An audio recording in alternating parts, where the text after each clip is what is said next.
സംസ്ഥാനം നിലവിൽ വന്നപ്പോൾ ഉണ്ടായിരുന്നതും വിഭജിച്ചപ്പോൾ ഇല്ലാത്തതുമായ ജില്ല മലബാർ.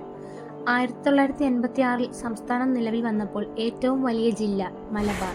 രണ്ടാം ലോക മഹായുദ്ധാനന്തരം ജയിൽ മോചിതനായ കേരളത്തിലെ അവസാനത്തെ രാഷ്ട്രീയ തടവുകാരൻ മുഹമ്മദ് അബ്ദുറഹ്മാൻ സാഹിബ്.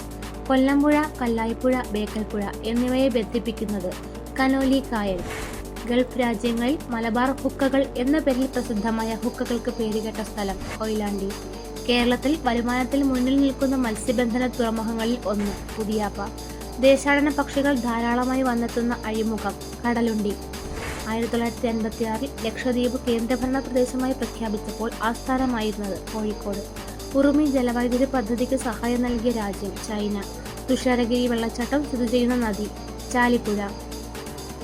എസ്.കെ. പൊറ്റക്കാടിന്റെ നാടൻ പ്രേമം എന്ന നോവലിന്റെ പശ്ചാത്തലം ആകുന്ന പുഴ ഇരുവഴിഞ്ഞിപ്പുഴ. മുക്കം പട്ടണത്തിലൂടെ ഒഴുകുന്ന നദി ഇരുവഴിഞ്ഞിപ്പുഴ.